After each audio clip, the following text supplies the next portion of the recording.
RRB railway అండి. మనకేంటంటే group D అనమాట. 2026కి సంబంధించి 10th క్వాలిఫికేషన్‌తో సెంట్రల్ గవర్నమెంట్‌లో జాబ్స్ అండి. హాయ్ ఫ్రెండ్స్, అందరికీ నమస్తే అండి. నేను నిన్న పెట్టిన 10th క్వాలిఫికేషన్‌తో పోస్టల్ జాబ్‌కి గానీ, నెక్స్ట్ అంగన్వాడీకి 10th క్వాలిఫికేషన్ బట్టి నేను పెట్టిన వీడియోకి గానీ చాలామంది అయితే రెస్పాండ్ అయ్యారండి. చాలామంది కూడా అప్లై చేస్తున్నారు. చాలామంది వాళ్ళకున్న డౌట్స్ కూడా అడుగుతున్నారండి. మీకు ఏ డౌట్స్ ఉన్నా సరే నాకు కామెంట్ బాక్స్లో కామెంట్ చేయండి. నేనైతే మీకు రిప్లై అయితే ఇస్తానండి. నాకు ఖాళీ ఉంటే, నేను ఎగ్జామ్స్ ప్రిపేర్ అవుతున్నాను కాబట్టి సో నాకు ఖాళీ ఉన్నప్పుడే నేను చూసి అయితే మీకు రిప్లై అయితే ఇస్తానండి. ఇప్పుడు ఇంకొక 10th క్లాస్ క్వాలిఫికేషన్తో ఇంకో నోటిఫికేషన్ అయితే పడిందండి. మనకి రైల్వేకి సంబంధించండి. సెంట్రల్ గవర్నమెంట్ అనమాట. గ్రూప్ డి అండి. మనకేంటంటే దీనికి సంబంధించిన క్వాలిఫికేషన్ ఏంటంటే మనకి 10th పాస్ అయితే చాలండి. మనకి శాలరీ వచ్చేసి 22,000 నుంచి 25,000 వరకు ఉంటుందండి మనకి 1 మంత్కి వచ్చేసి. దీనికి డీటెయిల్స్ అన్నీ కూడా వీడియోలో అయితే చెప్తానండి. వీడియోలోకి అయితే వెళ్ళే ముందు అయితే వీడియోకి అయితే ఒక లైక్ చేయండి. మన ఛానల్ కొంచెం హైప్ ఇవ్వండి. అలాగే మన ఛానల్ ఫస్ట్ టైం చూసినట్లయితే కనుక సబ్స్క్రైబ్ చేసుకో ప్లీజ్ ఫ్రెండ్స్, ఇది నా రిక్వెస్ట్ అండి. మొత్తం పోస్టులు వచ్చేసి మనకి 22,195 పోస్టులు అండి మొత్తం కూడాని. మనకి ఏంటంటే ఏజ్ లిమిట్ వచ్చేసి మనకి మినిమం 18 సంవత్సరాలు నిండి ఉండాలి. నెక్స్ట్ మ్యాక్సిమం ఏజ్ రిలాక్సేషన్ వచ్చేసి 33 సంవత్సరాలు అనమాట. అంటే 18, 33 సంవత్సరాల మధ్యన ఎవరైతే ఉన్నారో వాళ్ళందరూ కూడా అప్లై చేసుకోవచ్చండి. కాకపోతే ఏంటంటే ఈ మనకి రైల్వే వాళ్ళైతే మనకి ఏజ్ అయితే కొంచెం పెంచారనమాట. ఎవరెవరికి మనకి బీసీలు ఎవరైతే ఉన్నారో వాళ్ళకైతే 3 ఇయర్స్ పెంచడం అయితే జరిగింది. అంటే 33 కదండి. 33కి ఇంకో 3 కలుపుకుంటే మనకి ఎంత 36 అనమాట. బీసీలు 36 వరకు కూడా మీరు అప్లై చేసుకోవచ్చండి. నెక్స్ట్ ఎస్టీ వాళ్ళు అయితే కనుక వీళ్ళకి ఎస్సీ వాళ్ళకి 5 ఇయర్స్ అయితే పెంచడం అయితే జరిగిందండి. అంటే 33కి ఇంకొక 5 ఇయర్స్ పెంచుకోవాలన్నమాట. అంటే 38 ఇయర్స్ అనమాట. ఈ ఏజ్ ఉన్న వాళ్ళు కూడా ఎస్సీ వాళ్ళు అయితే అప్లై చేసుకోవచ్చు. మీరు 10th మ్యాక్సిమం మనం ఇంటర్ చదివినా, డిగ్రీ చదివినా, లేదా ఇంకా ఏదైనా పీజీ చేసినా, ఐటీఐ చేసినా, ఏది చేసినా మనం 10th అయితే క్వాలిఫై అవ్వాలి కదండి.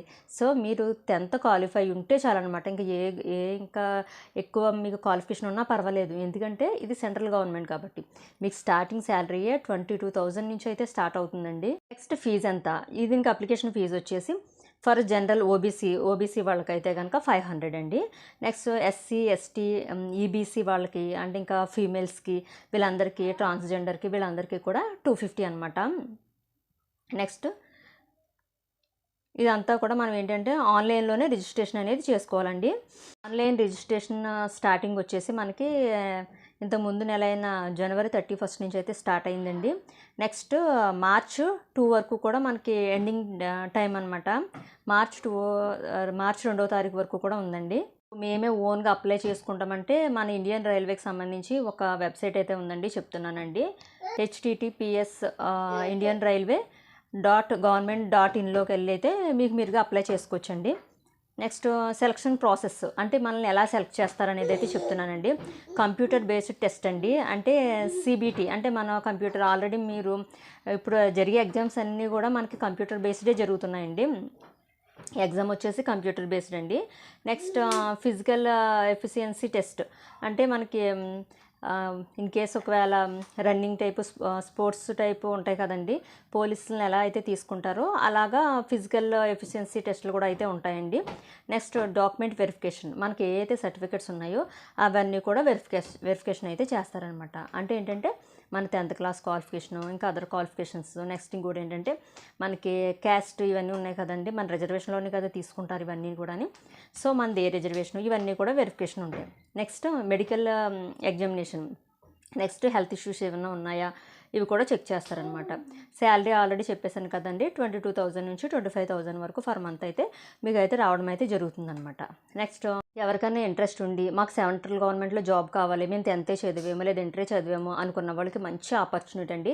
మీరైతే నెట్ సెంటర్కి వెళ్ళి అయితే అప్లై చేసుకోండి. ఎందుకంటే నెట్ సెంటర్కి వెళ్ళి ఎందుకు అప్లై చేసుకోమంటున్నానంటే మీరు ఏ పోస్టులు వేకెన్సీస్ ఉన్నాయి అని మీకు క్లారిటీ అయితే రావాలి కదండి. సో వాళ్ళైతే మీకు క్లియర్గా అయితే చెప్తారనమాట. మనకేంటంటే మన ఓన్ మొబైల్లో చేసుకుంటే మనకి ఏ పోస్ట్ ఏంటి అనేది మనకు క్లారిటీగా తెలియదు అనమాట. ఎందుకంటే మన మొబైల్లో కూడా మనం అప్లై చేసేసుకోవచ్చు, కాకపోతే మనకు తెలియదు కదండి. సో అందుకని నెట్ సెంటర్కి వెళ్ళి ఏ పోస్టులు ఉన్నాయి, ఏ రిజర్వేషన్లో ఎన్ని ఉన్నాయని ఒకసారి మీరు క్లియర్గా కనుక్కొని మీరైతే అప్లై చేసుకోవచ్చండి. ఇంకా మీకేమైనా డౌట్స్ ఉంటే కనుక మన కామెంట్ బాక్స్లో కామెంట్ చేసేయండి. అలాగే ఈ వీడియో నచ్చితే కనుక ఈ వీడియోకి అయితే లైక్ చేసి కామెంట్ చేసి మన ఛానల్ కొత్తగా చూస్తే కనుక సబ్స్క్రైబ్ చేసుకోవడం మటుకు మర్చిపోకండి. ఓకేనా ఫ్రెండ్స్? Bye friends.